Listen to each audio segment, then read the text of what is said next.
For 11 years now, drunkenness on a scale beyond measuring, which will be followed by the most horrible hangover the world has ever known.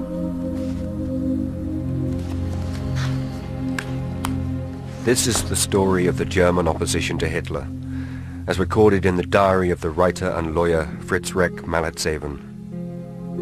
They're drunk on propaganda. Even on the point of defeat, the German people are so drugged they hail this maniac Hitler like a herd of mooing cattle. The date, July 1944. The Second World War has a year to run, but already it's clear Germany is losing. Every day and every night, Allied bombs rain down on German cities. German armies are in retreat on every front, and yet still Hitler clings to power. For those, like Fritz Reck, who loathed the Nazis, it was a time of shame. Even here, far from Munich, the pressure from the bombing shatters windows. On the roads, streams of refugees, old women with bundles on their backs. In their eyes you see the horror of the firestorms.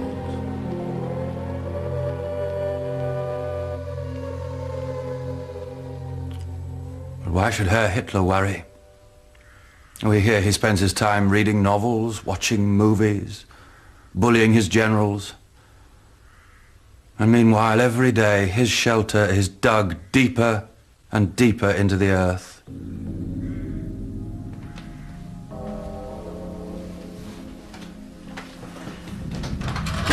Reck's dream was that one day the German people would see their mistake and defeat Nazism from within. But time was running out. For 11 long and lonely years, he'd watched the opposition fail to make any impact on the German people. But why did they fail?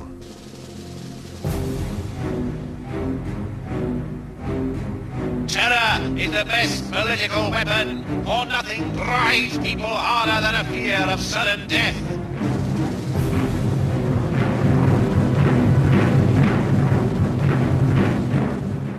(1933). Hitler destroys all organized political opposition. The Communist and Social Democratic parties banned. The trade unions which spoke up for workers banned. Their leaders beaten up, arrested, imprisoned in concentration camps.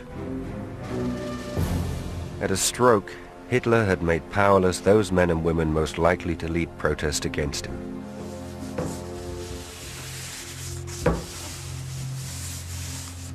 Those that escaped arrest were now illegals, outlaws. We were in constant danger. We couldn't go to the law. There was no law. What could we do? Move to another part of the country where no one knew us, live under false names and false papers. Some did. Others just gave up. In the circumstances, it's amazing how much political resistance survived. In 1936, according to police statistics, over 1,000 anti-Nazi groups were still at work, writing reports on the public mood, printing anti-Nazi leaflets, all disguised with false covers to make them easier to hide, as cake recipes, seed packets, camera instruction manuals. The Gestapo counted 1.5 million such anti-Nazi leaflets doing the rounds. But the resistance was divided. The Social Democrats didn't trust the Communists, and as the secret police drew the net ever closer, the fight became more and more hopeless. Can we seriously harm the Nazis, fly posting, or painting slogans on walls, or stealing and hiding a gun or two? Does it change enough to make the risk worthwhile?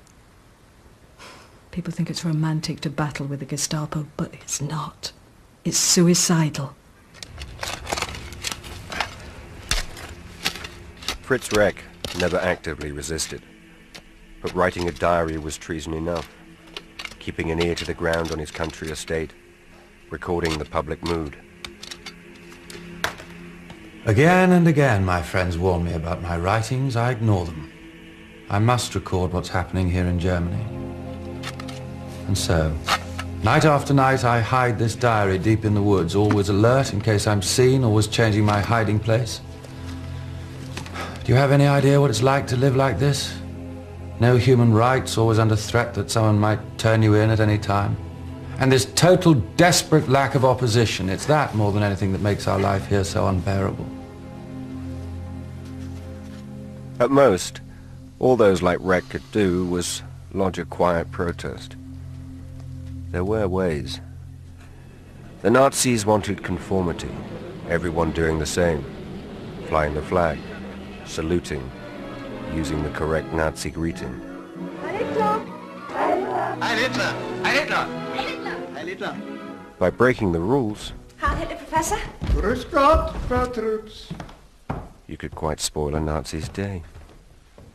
Or equally dangerous, there were Nazi charities like Winter Relief. Refusing to give could result in arrest, but people took the risk. Heil Hitler! Shoo! And then there was humor. This innocent-looking brown shirt songbook disguised a gag sheet. Joke after joke at the Nazis' expense. A man with an achy tooth went to a dentist. The dentist said, "Open your mouth." The man said, "Open my mouth? In front of a stranger? You must be joking."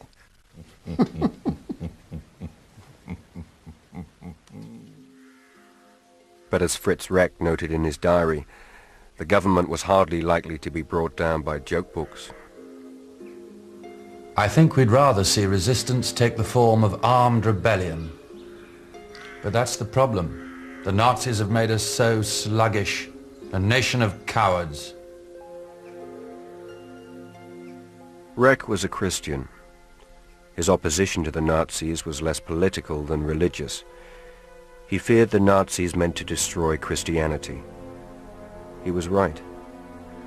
They were busy inventing their own religion, not one that protected the weak, but one that admired strength.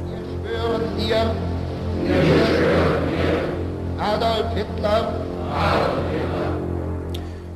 I saw a Hitler youth boy recently. He was in a classroom and suddenly he noticed a crucifix hanging behind the teacher's desk. And his face twisted in fury, and he ripped down this symbol, which hangs in every church in Germany, and he threw it to the ground with the cry, "Lie there, you dirty Jew."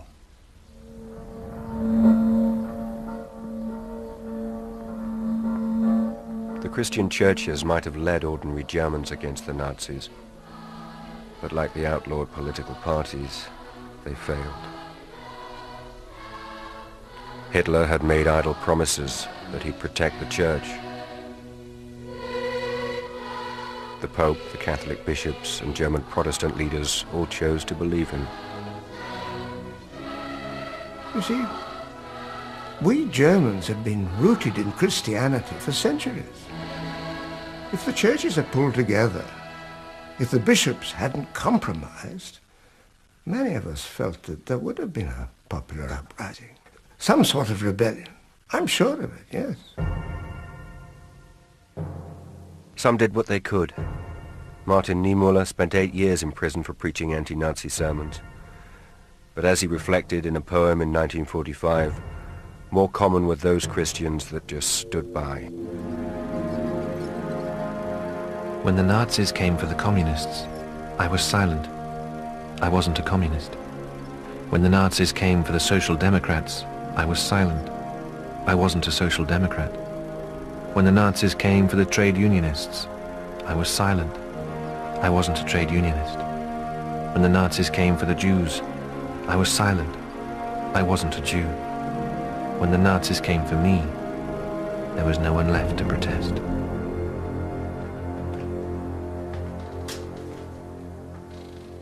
September 1939. War. Fritz Reck receives a letter.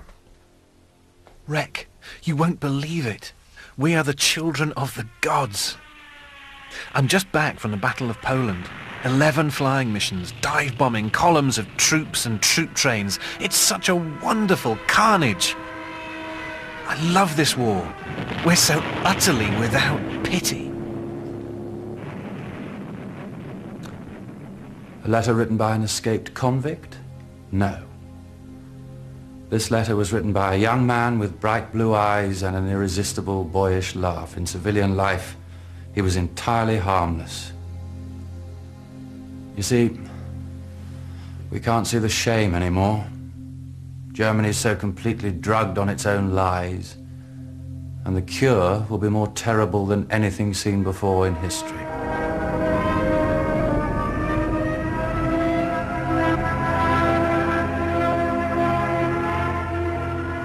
The war changed everything.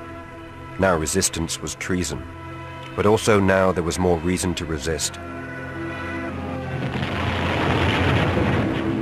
Germany was no longer just killing her own, but committing unspeakable atrocities abroad. I spoke with a man. I'll call him just H. Back from the Eastern Front. And he saw a massacre.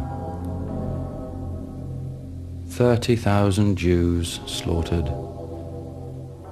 in 1 hour. And when they ran out of machine gun bullets, they used flamethrowers, and people came to watch from all over the city. Off-duty troops, young, fresh-faced fellows. Oh, the degradation.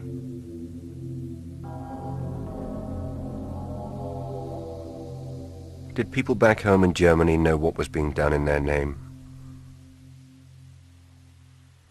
After the war, ordinary Germans gave conflicting accounts of what was or was not known.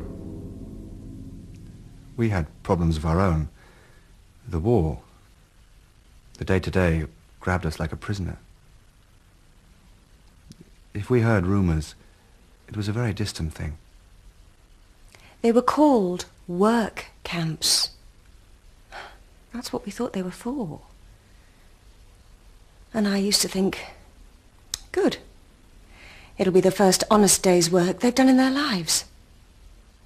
They were secret. They kept the camps secret, otherwise there would have been a protest. That was why they kept them secret. We didn't know nothing. Everyone knew. The gassings, everything. They can't say otherwise.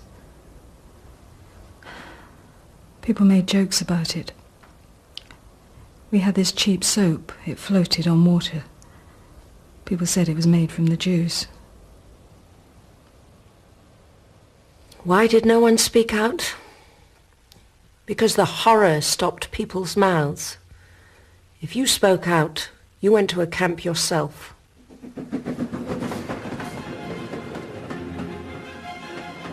Hans Scholl was one of those few exceptional Germans brave enough to take the risk. The only pictures that survive show him as a young student at Munich University. It was there he'd learned to hate Nazism, how it crushed individual freedom. In 1942, with a small group of student friends, he began to print leaflets in secret. They called themselves the White Rose, white for purity. We will not be silenced. We are your bad conscience. The White Rose will not leave you in peace. At first, Hans's sister Sophie was angry, terrified that he should run such a risk. But she too loathed the Nazis. The way, for instance, the local party boss, Paul Giesler, had urged the girl students to bear a child for Hitler. One a year. That's what we want. Preferably a boy. It's pretty automatic once you're in the swing of it, and if you're too charmless to find a mate, I'll lend you one of my offices. Giesler sparked off a near riot amongst the Munich students. For Hans and Sophie, it spurred them on to more opposition. Another 5 leaflets printed in bulk and taken by train for posting in towns across Germany. The aim was to spread the word.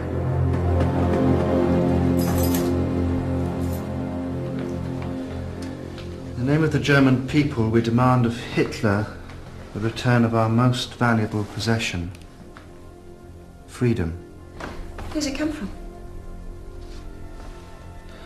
A leaflet of the resistance movement in Germany. How did they get our address? I don't know. From the phone book, it doesn't matter. Burn it! You must burn it! It mustn't be found in the house. I will burn it. But first, I'm going to read it.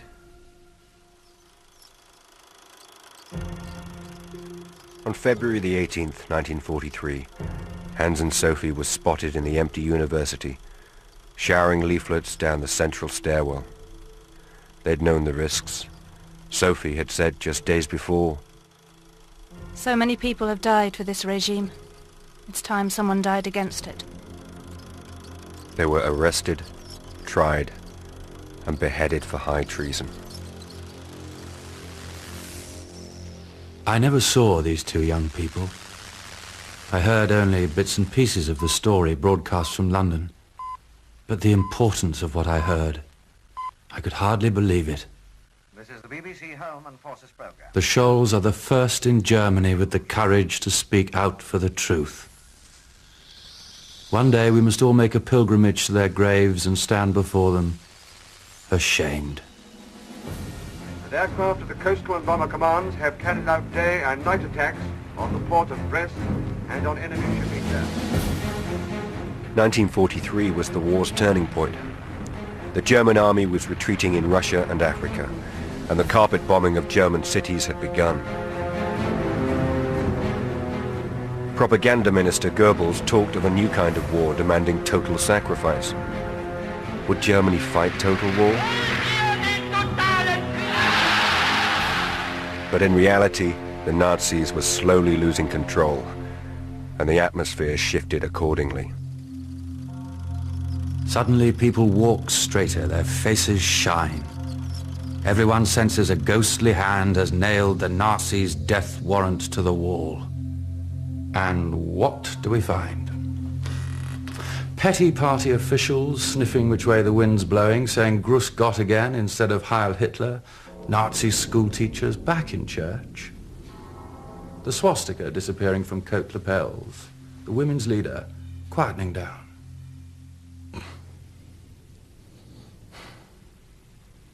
The Nazis were running scared, but also the harsh realities of war, rationing, bombing, were puncturing Nazi confidence. Grumbling became more common, black humor at Hitler's expense, and at last, some active resistance. Reck's diary mentions army deserters sabotaging the war machine. But the government hadn't given up. This was total war, and the Nazis were punch-drunk on terror. 5-minute trials are enough. They stamp on the verdict, liquidate and expropriate. Kill, then seize all property. The victim shoved out a back door where the guillotine stands waiting, and in university medical schools the corpses are piling up so high in the dissecting rooms they've refused all further shipments.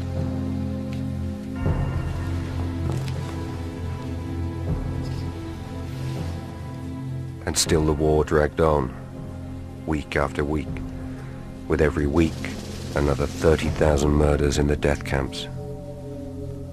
Only Hitler's death would stop the madness. But he was like a fox, gone to earth. As Reck had so despairingly put it, Why should Herr Hitler worry? Every day his shelter is dug deeper and deeper into the earth.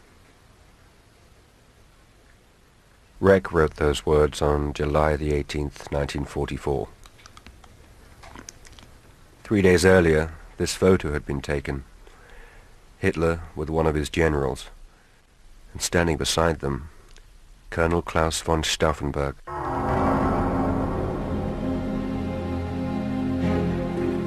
On July 20th, Stauffenberg put a bomb in a briefcase under a map table just a few feet from Hitler.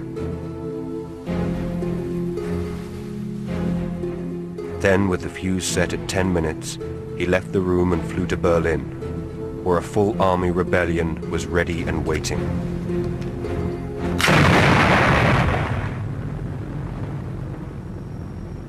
But the bomb plot failed. Hitler, shielded by the wooden leg of the map table, survived the blast. God guarded and protected the Führer. God did not desert Germany in its fateful hour.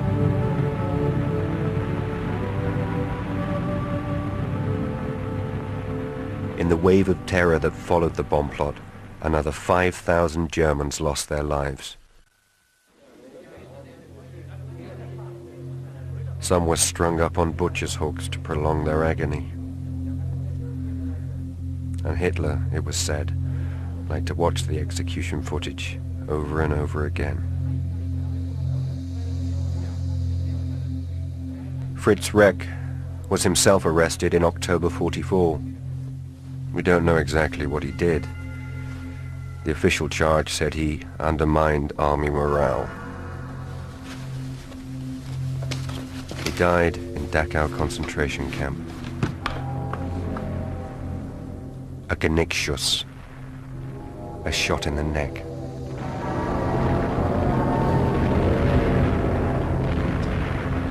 You, up there, I hate you, waking and sleeping.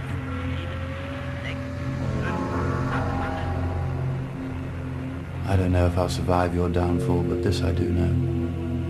That a man must hate this Germany with all his heart if he really loves his country.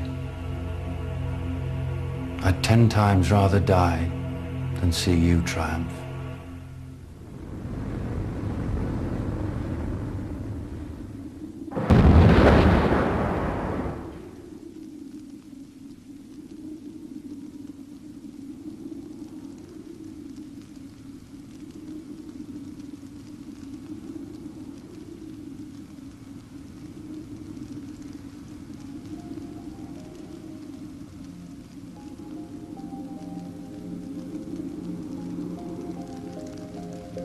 This is London Court.